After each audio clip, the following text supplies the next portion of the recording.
Alright, so here's a video that is safe for all stages of pregnancy and all stages postpartum. We're going to start with a nice stretching routine, and then we're going to go right into some core strengthening with some mobility work as well. So the first stretch that I'll have you do would be a seated hamstring sciatic nerve glide.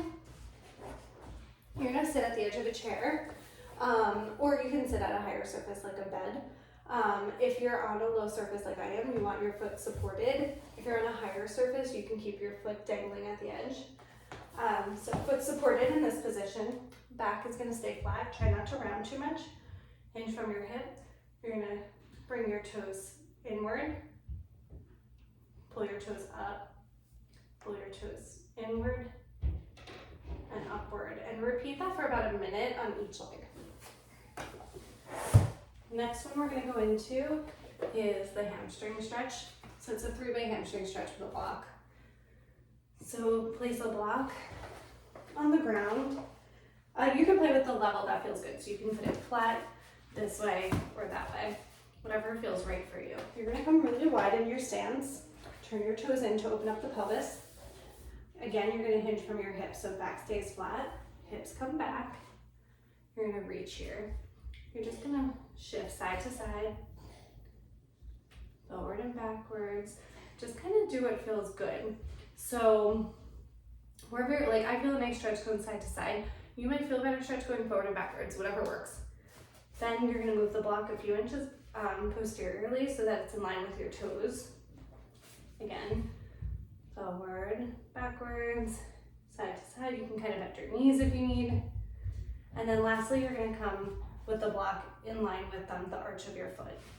Here, you're just going to shift forward and then side to side. You don't need to go backwards in this position.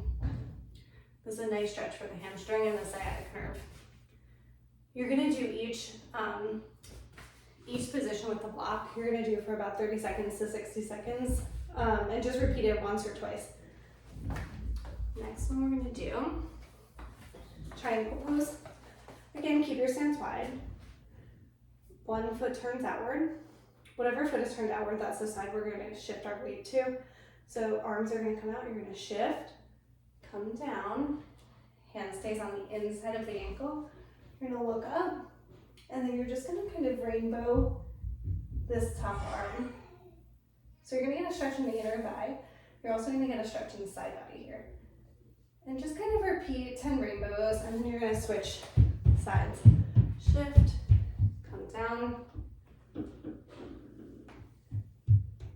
and rainbow.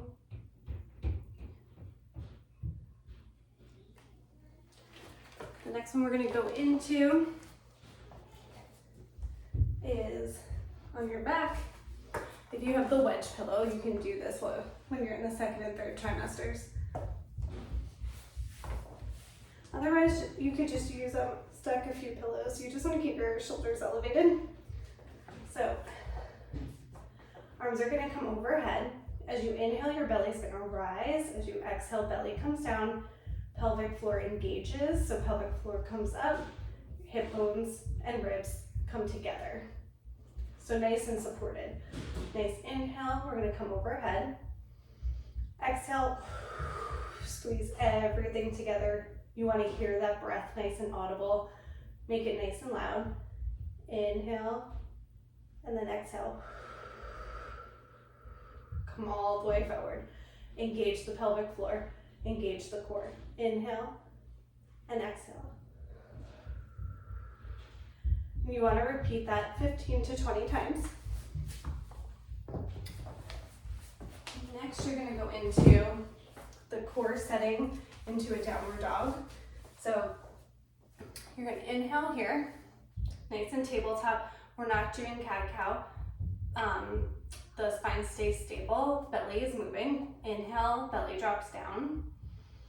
Exhale, belly towards your spine, engage the pelvic floor, lift up. Inhale. Exhale, set the core, set the pelvic floor. You want to feel as if your core is doing the lifting, not so much your legs. So inhale, exhale.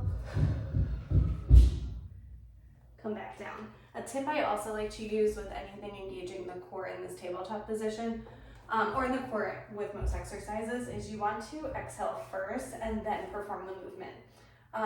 If we try to simultaneously exhale and move, it's just going to cut off the actual airway and the airflow and create too much pressure on the pelvic floor. So just make sure your exhale is guiding. So exhale initiates, then we move.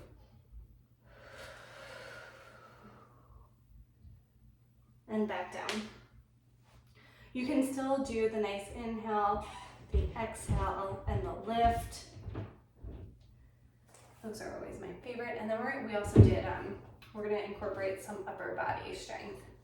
So same thing, inhale, exhale. You're coming forward,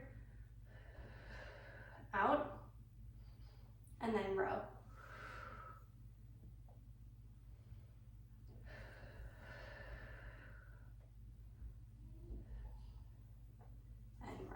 You're going to repeat 10 times on each side.